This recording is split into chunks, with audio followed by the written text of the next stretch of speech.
우리가 놓치기 쉬운 오류 중에 하나는 이 중동을 하나로 보는 거예요. 중동 혹은 이슬람 지역을 하나로 보는데 우리가 상상하는 것보다 훨씬 이 중동과 이슬람 지역이라는 범위는 굉장히 넓거든요. 하지만 우리가 간과하지 말아야 될 것은 전쟁이라는 뉴스 속에서 묻혀져 버린 시민들의 목소리입니다. 우리도 미래에 전쟁의 희생자가 될 수 있다는 점을 저는 좀 강조를 하고 싶고요.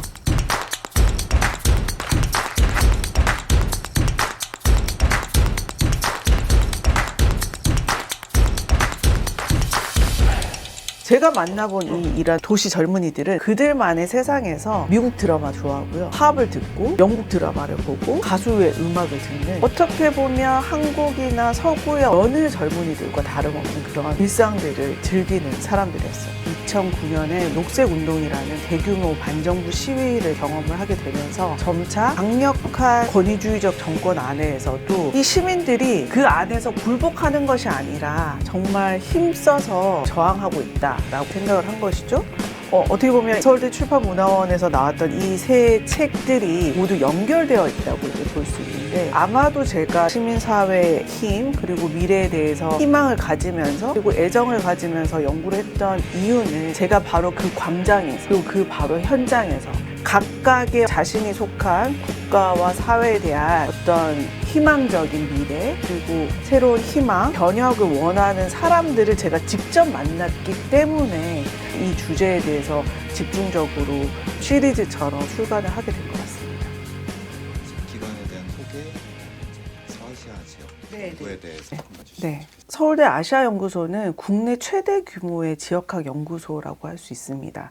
보통 이제 대학의 연구기관에서는 뭐 중동 혹은 남아시아, 유럽 이런 식으로 특정 지역에 대해서 다루는 것이 대부분이라면, 아시아연구소는 독특하게도 지역과 주제를 결합한 창의, 융복합 연구를 해오고 있는 연구기관이라고 할 수 있겠습니다. 그래서 2025년 기준으로 해서 한 130여 명의 이상의 연구 인력들이 있어요. 서울대 아시아연구소 내에서는 서울대에 계시는 교수님들 뿐만 아니라 방문학자들, 공동연구원들, 그리고 연구소 내의 선임연구원들로 이제 구성돼서 아시아 연구의 정말 허브가 되게, 세계적인 허브가 되기 위해서 노력을 하고 있습니다.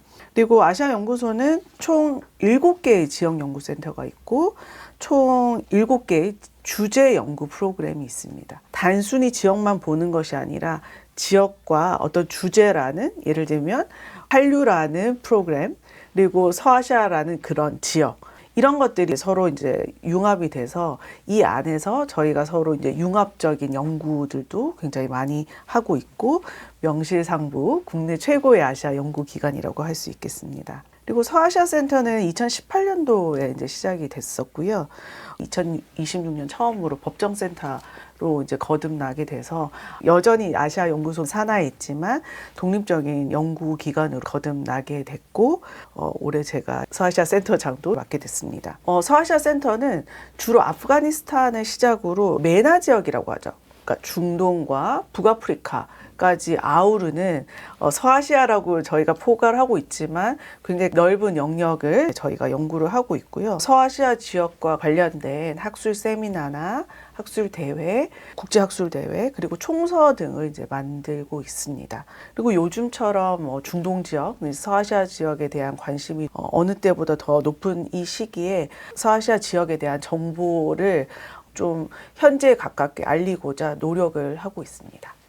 중동 시민사회가 가지고 있는 고유한 역동성, 네. 이들이 추구하는 대안적 질서, 그런 네. 거를 이제 일반적인 한국인이 어떻게 상상을 하면은 다가가지, 이런 거를 좀 쉽게 설명해 네. 주시면. 아까도 말씀드렸듯이 중동 예외주의라는 그런 개념이 굉장히 많이 들리는데, 중동 예외주의는 뭐냐면 이 중동 지역에는 소위 말하는 서구식 근대화나 민주주의가 뿌리내리기가 너무너무 어려운 지역이다라는 정의가 있습니다. 근데 아까도 제가 말씀드렸듯이 우리가 놓치기 쉬운 오류 중에 하나는 이 중동을 하나로 보는 거예요. 중동 혹은 이슬람 지역을 하나로 보는데 우리가 상상하는 것보다 훨씬 이 중동과 이슬람 지역이라는 범위는 굉장히 넓거든요. 그리고 중동 안에는 다양한 종파도 있고 다양한 국가, 다양한 부족들이 있습니다. 그렇기 때문에 이 중동을 단일한 어떤 덩어리로 보면 안 되는데 단일된 그런 그 개념으로 보기 때문에 이 중동 세계를 뭐 서구 가치에 굉장히 적대적이다. 이런 식의 편견을 가지게 쉽게끔 우리가 부정적으로 딱 정의 내리고 본다는 점에서 굉장히 문제점이 많고요. 제가 강조하고 싶은 것은 중동 사회에서 굉장히 다양한 목소리와 다양한 결들이 있다. 이걸 가지고 저희가 출발을 해야만 중동을 새롭게 그리고 자세히 볼 수 있다고 생각을 합니다. 근데 중동을 생각을 했을 때는 과연 시민사회가 있는가라는 질문을 하게 돼요. 그럼에도 불구하고 중동 시민사회는 서구의 그것과는 어떻게 다른지를 조금 설명을 드리자면, 예를 들면 이희수 교수님께서 저희 책의 서문에도 이제 말씀을 하셨지만 탈식민 시대 이후에 이 이슬람 국가, 소위 말하는 중동 아랍 국가들이 국민 국가로 새롭게 탄생을 하게 됩니다. 그래서 그 이전에는 하나의 국가 안에 굉장히 다양한 부족 그리고 종파들이 막 뒤섞여 있었어요. 근데 탈식민 시대 이후에 어떻게 보면 새로운 국가들이 이제 탄생하는 시기를 이제 맞게 되는 것이죠. 그래서 어떻게 보면 태생적으로 다양한 종파, 종족, 계층 이런 문화적 정체성을 가진 다양한 연합으로 이루어진 중동 국가였기 때문에 아랍 국가에서는 처음에 국민 국가를 이제 설립을 할 때 개인보다는 공동체가 우선시 되는 역할이 굉장히 강했습니다. 우리가 생각했을 때 시민사회나 뭐 민주주의 같은 것은 개인의 어떤 권위가 우선시 되어야 되는데 이 중동 지역과 같은 경우는 공동체가 이 개인의 권익보다 더욱더 우선시 됐기 때문에 시민사회 발전이 더뎠습니다. 굉장히 그 속도가 늦을 수밖에 없었습니다. 그런데 서구 사회와 중동 소위 말하는 아랍 사회와 다른 지점은 어떤 거냐면 바로 이슬람이라는 특성입니다. 서구학자들은 이 이슬람 때문에 중동 예외주의가 있다라고 설명을 하지만 오히려 중동 안에서 바라보는 시선에서는 이슬람이라는 것이 단순한 어떤 종교적 이념 체계가 아니라 사회 시스템에 적극적으로 관여하는, 때로는 복지 시스템이 되고 때로는 시민사회의 어떤 원동력이 되는 힘이라고 할 수 있습니다. 그래서 가장 명확하게 다른 것이 이슬람이라는 어떤 공동적인 가치가 시민사회를 구성하는 데 큰 힘이 된다라고 볼 수 있습니다. 물론 그 중동 사회 내에서는 권위주의적인 정권 그리고 국가의 시스템에서 고통받는 시민들도 많은데, 우리가 한 2000년대에 이르러 아랍의 봄부터 시작을 해서 뭐 2009년도에 뭐 이란의 녹색 운동부터 시작해서 그 2009년, 2010년을 기점으로 오늘날에 이르기까지 끊임없이 광장으로 이 시민들이 나오고 있습니다. 시민들의 목소리를 드높이는 것이죠. 그래서 이 광장에만 시민들이 모여 있을 뿐만 아니라 최근에 중동 시민사회의 또 특징은 뭐냐면 그전에는 주류가 아닌 소수자로 배제되었던 사람들, 예를 들면 소수민족들, 여성, 그리고 젊은 세대들, 이런 대한 세력들이 새로운 목소리를 내는 그런 주체로 떠올리게 됩니다. 그리고 또 우리가 주목할 지점은 소셜미디어 그리고 위성방송, 이런 대안적인 인터넷 매체를 통해서 미디어 활동도 하고 그 안에서 시민들이 서로 자신들이 가지고 있는 정보들을 교환함으로써 권위주의적인 체제를 무너뜨릴 수 있는 힘이 되는 것 같습니다. 대표적인 것이 본총소에서는 사회보장 시스템과 같은 와크프 제도라는 것이 있거든요. 와크프 제도나 아니면 책 안에서 엄익란 교수님이 다루신 디와니아 제도 등이 그 대표적인 케이스라고 할 수 있습니다. 그래서 디와니아 같은 경우는 굉장히 오랜 전통을 가진 사적 모임이긴 하나 그 사적 모임이 그냥 모임으로 머무르는 것이 아니라 쿠웨이트 내에 여론을 형성할 수 있는 정보를 교환하고 시민사회에 힘을 실어주는 하나의 단위가 이제 되는 것입니다. 그래서 이 책에서는 사실 머릿속에 있는 어떤 시민사회 개념과는 조금은 다른 형태의 중동 사회에서만 볼 수 있는 독특한 형태의 시민사회, 그렇지만 시민들의 권익이나 민주화 그리고 권위주의를 타파하는 근대화에 앞서고자 하는 시민사회의 어떤 원동력을 이 책을 통해서 볼 수 있다고 생각합니다. 책에 대한 소개만 혹시 짤막하게 해주실 수 있을까요? 뭐. 저는 어떻게 보면 우리가 가지고 있었던 편견들을 좀 깰 수 있는 그런 책이라고 생각을 합니다. 우리가 보통 중동을 바라볼 때는 미디어를 통해서 뭐 전쟁 혹은 테러, 뭐 통제 이런 부정적인 워딩으로만 이 중동 사회를 이해하고 있는데요. 그렇게 피상적으로 접근을 한다면 사실 그 안에 중동 사회를 구성하고 있는 사람들의 어떤 힘이랄지 이런 것들을 우리가 가늠할 수 없다고 생각을 합니다. 그렇기 때문에 이 중동을 바라보는 새로운 시선은 그야말로 중동 사회를 역동적으로 움직이는 시민들의 목소리를 같이 듣고자 하는 그런 의도가 있기 때문에 만약에 실제로 중동 사회가 어떤 식으로 돌아가는지를 듣고 싶은 독자들은 책을 꼭 읽어보시면 책 제목 그대로 중동을 바라보는 새로운 시선이 생기실 거라고 생각을 합니다. 이제 그 3-2번 질문으로 넘어갈 텐데요. 이게 뭐 원래는 뉴스 같은 데서 거시적인 얘기들만 네. 하니까 그렇긴 한데 사실 저희 사무실에서도 다들 궁금해하시거든요. 네. 어떻게 되는 거야? 어떻게 되나? 근데 좀 거시적인 측면에서 단적인 그런 부분 먼저 한번 말씀해 주시고 네. 그다음에 시민사회에 대한 지금 중동 사회는 안타깝게도 진짜 안보 위기를 맞이하고 있습니다. 그리고 이 전쟁이 어느 시점에서 끝나게 될지는 저 자신도 너무너무 궁금하고 그 부분에 대해서 많은 의견들이 오가고 있는데요. 하지만 우리가 간과하지 말아야 될 것은 전쟁이라는 그 뉴스 속에서 묻혀져 버린 시민들의 목소리입니다. 지금 전쟁으로 인해서 이란, 레바논, 그리고 이스라엘의 시민들이 많은 위험을 겪고 있고 전쟁이 길어지면 길어질수록 많은 민간인 사상자들이 발생하고 있는 상황입니다. 그런 면에서 봤을 때 동아시아에 있는 한국 사회 입장에서는 이 전쟁으로 인한 뭐 유가 그리고 주가의 어떤 하락 뭐 이런 것들이 관심이 많으실 텐데요. 이 중동에도 민간인 아이들과 어른들 그리고 청년 세대들이 살아가고 있는 땅입니다. 그래서 이 전쟁에 대한 어떤 게임을 보듯이 바라보는 시선이 굉장히 저는 위험하다고 생각을 하거든요. 이 전쟁을 쉽게 일으키고 쉽게 민간인들을 사살하고 어떤 그 조건들을 아주 정말 계산적인 조건으로만 내몰 때는 우리도 미래의 전쟁의 희생자가 될 수 있다는 점을 저는 좀 강조를 하고 싶고요. 저는 이 중동을 바라보는 새로운 시선에서는 어떤 걸 다루었냐면 2022년에 그 소위 말하는 히잡 시위, 여성 생명 자유 운동에 대해서 이제 다루었고, 저는 개인적으로 좀 안타까운 것이 그때 당시에 여성 생명 자유 운동에 동참을 했었던 많은 시민들, 그리고 2025년 12월부터 시작해서 1월까지 테헤란의 광장을 가득 채웠던 그 시민들의 목소리가 미국과 이스라엘 그리고 이란 간의 이 국가 단위의 이런 전쟁 때문에 사회를 변화하고 싶은 많은 시민들의 목소리를 더 이상 낼 수 없다는 점에서 굉장히 절망스럽고요.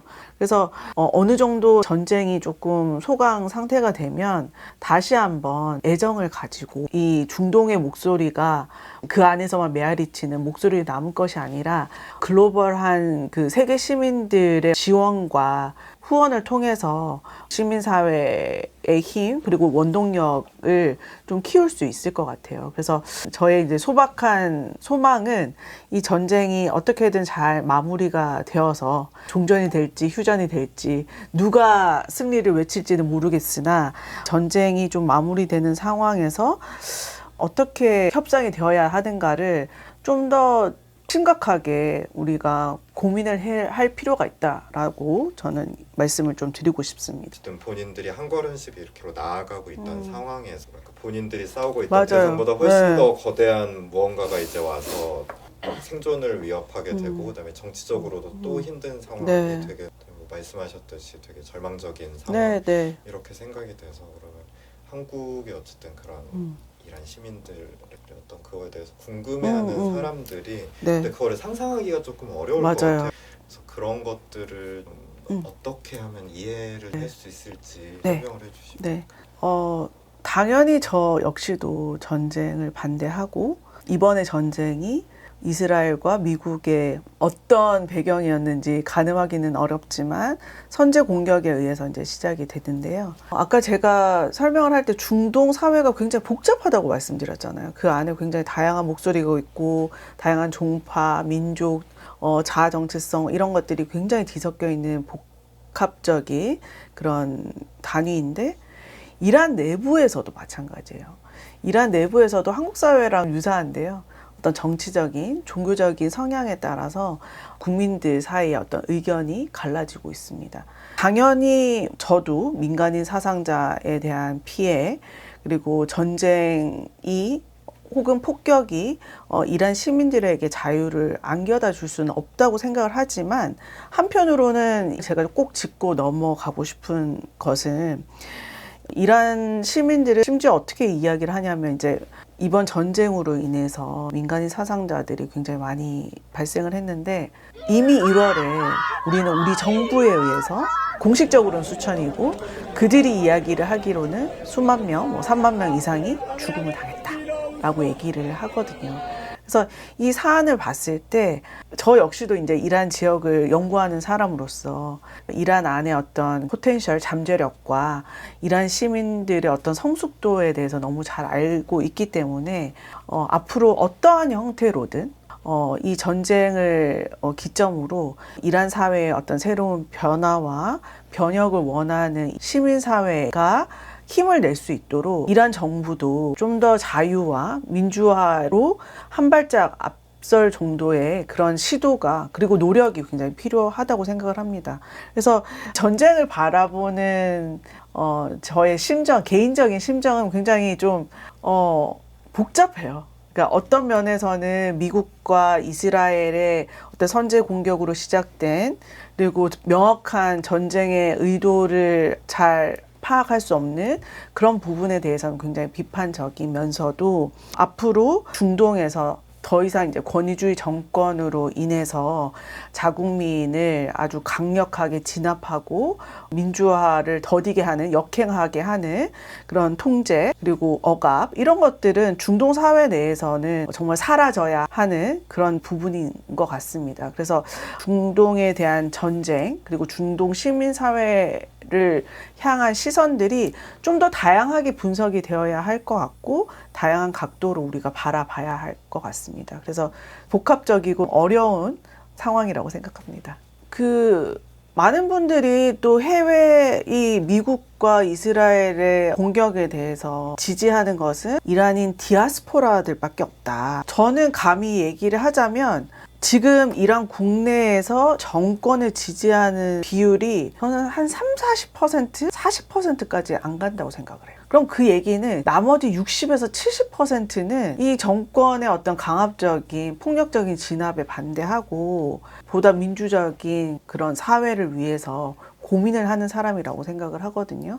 그리고 네티즌이나 유튜브에서나 이런 전문가들이 뭐 디아스포라들만이 뭐 미국과 이 이스라엘의 전쟁을 지지한다라고 하면서 왜 교포들이 이란 국내 정치에 대해서 뭐 왈가왈부할 수 있는가라고 얘기를 많이 하시는데 저는 이 디아스포라가 단순한 디아스포라가 아니라 거의 지금 이란의 총 인구가 9천만에 가깝다고 얘기를 할 때 지금 해외 디아스포라가 1,000만 정도 된다고 예상을 하거든요. 그래서 디아스포라들이 하는 말들이 그냥 조국을 버리고 해외에서 뭐 마음 편하게 사는 그런 교포들의 목소리가 아니라 그들 역시도 굉장히 중요한 목소리의 역할을 한다고 생각을 하고 그 교포들의 목소리가 아까 말씀드렸던 이란 내부에 있는 한 60-70%의 목소리를 내고 싶지만 낼 수 없는 이란 국내의 어떤 개혁파들의 또 보이스가 된다고 저는 생각을 하고 있어요.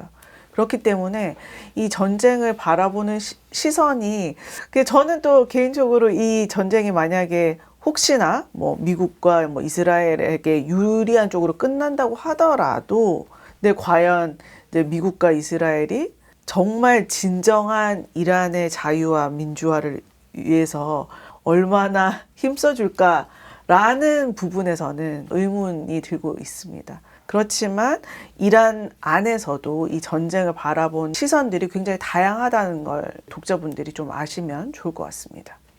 제가 시민사회를 지지하는 입장에서 분명히 이 중동 전쟁으로 인해서 그리고 이 이란과 이스라엘, 미국과의 전쟁 이전에는 사실 가자 지구에 엄청난 민간인 사망자들이 2년 동안 발생을 했고 지금도 팔레스타인에는 굉장히 고통받는 그 시민들이 굉장히 많잖아요. 그래서 이 중동 시민사회가 이런 한 번의 전쟁을 겪으면 급격하게 하락을 할 수밖에 없습니다. 그래서 저는 감히 책의 제일 끝에도 얘기를 했고 그대로 한번 나온다면 중동 시민들이 지금까지 보여준 용기와 연대의 힘 그리고 변화에 대한 열망은 이런 모든 어려움을 극복할 수 있는 원동력이 될 거라고 믿으면서 중동 시민들에 대한 연대를 좀 다짐하듯이 외쳐보고 싶고 여기 계시는 독자분들도 중동의 시민들이 더 이상 좌절하지 않고 자신들의 어떤 기본적인 권리, 자유와 민주화를 위해서 그 어려운 발걸음 한 발자국 더 디딜 수 있도록 연대의 힘 그리고 연대의 지지의 목소리를 들려주시면 너무 좋겠습니다. 어쨌든 지금 작년에 책을 출간을 하시고 몇 개월 사이에 엄청나게 큰 일이 벌어졌는데 이후에 원래 계획하셨던 집필 계획 혹은 이번 사건으로 인해서 그런 계획에 변동이 있으셨는지 네. 그런 부분 조금 말씀해 주시면. 앞으로 이제 여러 책에 대해서 벌써 기획을 하고 있는데요. 하나는 이제 인류학 총서로서 한국 사회에 있는 다양한 타자들, 한국 사회에서 만나는 다양한 아시아 사람들, 그리고 아시아 문화, 그리고 우리가 상상하는 아시아가 무엇인지를 좀 집중해서 연구를 할 예정입니다. 예를 들면 그 총서에서는 저 같은 경우는 아프가니스탄 특별기여자들에 대해서 이야기를 좀 하고 싶고요. 어떤 교수님은 중국 유학생들이 가지고 있는 한국 사회에서의 삶, 뭐 이런 이야기들, 그리고 한국 사회에서 만나는 동남아시아 문화, 태국의 여성들, 이런 다양한, 그래서 한국에서 우리라고 했을 때 그들은 여전히 타자지만 이제 더 이상 타자가 아니거든요. 타문화가 아니에요. 또 다른 대한민국 혹은 또 다른 한국이라는 주제를 가지고 한국 사회에서 만나는 다양한 아시아 문화를 한번 기획을 하고 이제 초고를 쓰고 있습니다. 그리고 저희 아시아연구소 메가아시아 연구사업단에서도 역시 한국 속의 아시아를 이제 주제로 해서 굉장히 다양한 아시아인과 아시아 문화들을 만나고 있는데 그것이 어떻게 녹아 들어가 있고 어떻게 같이 상호 작용을 하고 있는지에 대해서 더욱더 연구를 하고 싶고요. 그리고 중동 지역학과 관련해서는 앞으로 이번 전쟁 당시에 쿠르드에 대한 이야기를 많이 나왔었잖아요. 쿠르드족. 그래서 쿠르드족이 이란과 시리아, 이라크, 튀르키예 이제 4개국에 널리 퍼져 있는 그런 부족인데 국가가 없는 민족이라고 할 수 있죠. 그래서 이 쿠르드족에 대해서도 한번 연구를 할 예정이고 또한 이 전쟁 이후에 중동의 어떤 지정학적인 지형도가 굉장히 변화할 것 같아요. 걸프 국가들과 이란과의 사이, 그리고 걸프 국가들과 이스라엘, 이스라엘과 미국, 미국과 또 걸프 국가, 이란 사이. 앞으로 변화할 지정학적인 그런 변화에 대해서도 한번 연구를 해볼 계획입니다. 제가 기획하고 싶은 총선은 다음과 같고요. 사실 제가 그 2017년도에 이 책이 나오고 나서 저의 모노그래프를 못 냈는데 저의 원하는 모노그래프는 내 친구의 집은 어디인가 라고 하면서 제가 2009년도에 현지 조사를 했던 제 가장 친했던 인포먼트들이 다 해외에 나가게 됐어요. 그래서 저는 이제 제 친구들의 궤적에 따라서 미국은 지금 당분간 갈 수 있을지 모르겠지만 캐나다에 있는 주요 키 인포먼트들을 찾아서 이주를 하게 된 배경 그리고 그 이주민으로서의 삶 뭐 이런 것들을 좀 연구를 하고 싶습니다. 그래서 이란 이주민들에 대한 민족지를 저의 차기 단행본으로 내는 것이 저의 지금 원대한 목표이고요. 그래서 책 제목은 저 혼자 그냥 상상을 해봤는데 내 친구의 집은 어디인가라고 하면서 그 이주한 친구들을 따라가면서 어떻게 보면 연속성 있게 제가 2002년부터 만났던 그 이란의 그 청년들이 지금은 이제 중년으로 가고 있잖아요. 그 키 인포먼트를 만나서 인생 여정을 통해서 어떻게 보면 이란의 현대사를 다시 한번 이야기를 할 수 있는 단행본을 꼭 서울대 출판문화원에서 내고 싶습니다. 네. 재밌을 것 같아요. 네, 감사합니다.